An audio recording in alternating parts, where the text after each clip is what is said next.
Hello बच्चों, good morning. कैसे हैं आप सब? चलिए, हम पढ़ रहे थे एनसीईआरटी की मैथ और इसी क्रम में हम पढ़ते हैं प्रश्नावली 1.4। लगभग अपना अध्याय पूरा कंप्लीट होने जा रहा है। इसकी सिर्फ लास्ट प्रश्नावली बची है, तो इसके मैं कुछ क्वेश्चन करवा देता हूँ, बाकी की आप लोग कर लेना। ठीक है बच्चों, चलिए स्टार्ट करते हैं।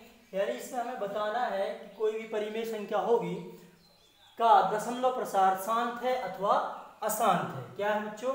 शांत है या अशांत है। तो पहले हम थोड़ा सा एक एग्जाम्पल से देख लें, शांत क्या कहलाता है और शांत क्या कहलाता है। अगर अपनी भाषा में कहें तो शांत वह है कि मतलब जो एक निश्चित समय बाद क्रिया रुक जाती है।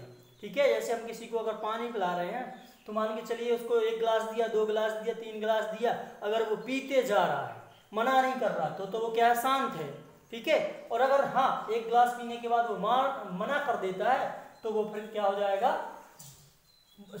वो शांत हो जाएगा। जो लगातार पीता जाएगा वो क्या कहलाएगा? अशांत। जैसे कि अपन देखते हैं, जैसे कि 1/2 को जो हम भाग लगाएंगे तो भागनाश 0, यहाँ हो गए 10, 2 पंचे 10, यानी ये भाग की क्रिया खत्म हो गई, रुक गई, तो क्या कहलाएगा? शांत है। ठीक है बच्चों, मतलब ये शांत हो गया। और फॉर एग्जाम्पल जैसे मान लीजिए 1/3 ले रहे, अब इसमें हम भाग लगाया तो भागनाश 0, यहाँ पे होगा 10, 3 3 का 9, फिर बचा 10 में से 9 घटाए तो कितना बचा बच्चों? 1, फिर हो गया 10, यानी कि 3 3 का 9, 3 3 का 9, 3 3 का 9। ये क्रिया बार बार जा रही है, यानी ये खत्म होने का नाम नहीं ले रही। तो ये क्या है? अच्छा, ये लगातार पानी पिए जा रहा है। ठीक है, मतलब ये भाग की क्रिया खत्म नहीं हुई, इसलिए इसको हम क्या कहेंगे? अशांत कहेंगे। क्या कहेंगे बच्चों? अशांत। तो ये क्या था अपना? ये शांत था। क्यों? भाग की क्रिया रुक गई थी। ठीक है, अच्छा ये तो 3 3 आ रहा है, इसका अपन आगे चल के 9th में अपन ने पढ़ा था कि अगर ऐसा लिखा है तो हम इसको क्या लिख देते हैं? 0.3 पे बार। तो ये क्या कहलाता है? अशांत आवर्ती। एक शब्द और उसमें जोड़ देते हैं अपन, क्या कहलाता? अशांत आवर्ती। क्यों? क्योंकि ये प्रक्रिया रुक नहीं रही है। ठीक है, और ये तो शांत है। ठीक है बच्चों, चलिए तो हम सवाल को देखते हैं। अच्छा, ये इसमें लिखा गया है कि बिना गुणनखंड की, भाग विधि से नहीं देखना है, तो मैं भाग विधि से नहीं देखना है इसको, और देख के बताना है कि ये क्या है, ये शांत है कि अशांत है। चलिए, बिल्कुल इजी है। एक प्रमेय है 1.5, जो प्रमेय है थोड़ा सा आप लोग देख लेना। प्रमेय 1.5 या प्रमेय 1.6 वो कहता है कि यदि किसी परिमेय संख्या के हर में, किसमें? हर में, हर के अभाज्य गुणनखंड में, अभाज्य गुणनखंड में जो संख्या है उसकी घात 2 पे n की या 5 पे 2 पे n की घात, 5 पे n की घात के रूप का है। अगर हम इसके गुणनखंड तोड़ेंगे और 2 × 5 के रूप में आ जाता है तो वह शांत है, अथवा इसके अलावा कोई और आ जाए, मान के चलिए यहाँ पर 7 आ गया, तो फिर यह शांत नहीं होगा। ठीक है बच्चों, ध्यान रखना। प्रमेय 1.5 और 1.6 आप देख सकते हैं। ठीक है, चलिए तो इस सवाल को अपन इजीली तरीके से सॉल्व करते हैं। चलिए देखते हैं। तो हल यहां हमने देखा, यहां जो परिमेय संख्या है अपने पास, परिमेय संख्या है, तो परिमेय संख्या बच्चों सबको पता है, जिसे क्या कहते हैं? जो अंश बटे हर के रूप में, तो वो परिमेय कहलाती है। तो यहाँ पे 13/3125, मतलब ये अंश है, ये हर है, तो यहाँ परिमेय संख्या 13/3125 के हर के अभाज्य गुणनखंड, हर के अभाज्य गुणनखंड। ठीक है बच्चों, निकाल लेते हैं। हर क्या है अपने पास? हर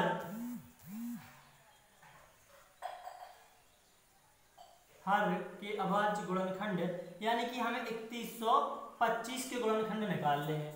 ठीक है बच्चों, तो ये बगल में कर लेते हैं। ठीक है, यहाँ पे हम 3125 में भाग लगाएंगे तो गया 5 का, क्योंकि लास्ट में 25 लिखा है तो क्लियर है कि 5 का ही जाएगा। 5 छक्के 30, बचा 1, हो गए 12, 5 दूनी 10, बचे 2, हो गए 25, यानी 5 25। 5 का फिर जाएगा, 5 एकम 5, बचा 1, हो गए 12, 5 दूनी 10, बचे 2, 25, 5 25। फिर से 5 का लगाया, 5 दूनी 10 बचे 2 हो गए 25, पचम 25, पचम 25 और 5 एकम 5। ठीक है बच्चों, तो यहाँ तो दिक्कत नहीं आई है। क्यों? यहाँ पे अपना जो अभाज्य गुणनखंड आया है वो सिर्फ 5 के रूप का है। किसके रूप का है? 5 के रूप में। कितने बार लिखा 5? 1 2 3 4 5, 1 2 3 4 5। ठीक है बच्चों, या इसको हम लिख सकते हैं 5 पे 5 की घात। क्या लिख सकते हैं? 5 पे 5 की घात। तो लिखेंगे अतः या यहाँ 13/3125 के हर के अभाज्य गुणनखंड 2 पे n की घात इंटू 5 पे m की घात के रूप का है। अतः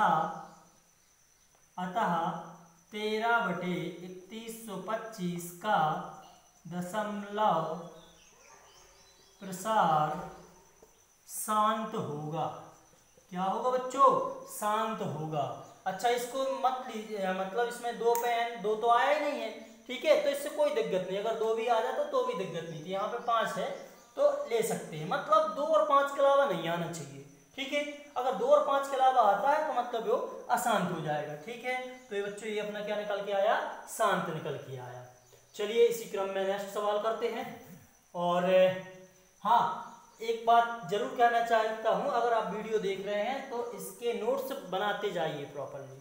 ठीक है, और अच्छा लगे तो थोड़ा सा वीडियो को लाइक और शेयर कर दीजिए। चलिए अब इसके बाद हम अगला सवाल करते हैं।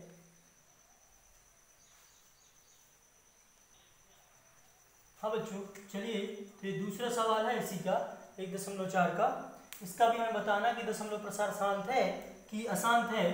तो यहाँ हल जब हम करेंगे तो यहाँ पे हम देख लेंगे कि इसका हर क्या है। बस हमें हर को देखना है। वैसे तो 2-4 बार आप प्रैक्टिस कर लोगे आप तो इजीली देख के बता सकते हो कि शांत है कि अशांत है। जैसे हमने यहाँ पे देखा कि 17/8 के हर क्या है? इसका 8 है। के हर के अभाज्य गुणनखंड निकालना है। क्या निकालना बच्चों? अभाज्य गुणनखंड। वो कैसे होते हैं तो वो निकाल लेंगे हम। ये लिखा है 8 को लगाएंगे भाग, 2 चौके 8, 2 दूनी 4 और 2 एकम 2। यानी कि हर के अभाज्य गुणनखंड 8 के कितने निकले बच्चों? 2 × 2 × 2। यानी हम इसको लिख सकते हैं 2 पे n की घात। तो वहां पे पहले सवाल में आया था 5 पे n की घात, यहाँ पे किसके आया है? 2 पे n की घात। तो अपन क्या बोल देंगे? यहाँ 17/8 के हर के अभाज्य गुणनखंड में अभाज्य गुणनखंड 2 पे n की घात इंटू 5 पे m की घात। अच्छा, 5 पे m की घात क्या है? m तो है नहीं है, मतलब 5 है नहीं है, तो m का मान क्या होगा बच्चों? 0 होगा। और आपको पता है कि 5 पे 0, किसी भी संख्या पे 0 की घात का मान कितना होता है? 1 होता है। जैसे a पे 0 की घात लगा दी हमने तो इसका मान क्या होगा? 1 होगा। ठीक है, a पे 0 की घात, जैसे हमने 5 पे 0 की घात लगा दी तो इसका मान क्या होगा? 1 होगा। लेकिन अगर हम 5 पे 1 की घात लगा देते हैं तो 5 एकम 5, इसका मान बदल जाएगा। ठीक है बच्चों, ये दूसरा सवाल था। अपन ने देखा कि यहाँ पे हर के अभाज्य गुणनखंड है जो कि 2 पे n और 5 पे n की घात के रूप का है। अतः के लिख देंगे नीचे, के रूप का है। अतः 17/8 का दशमलव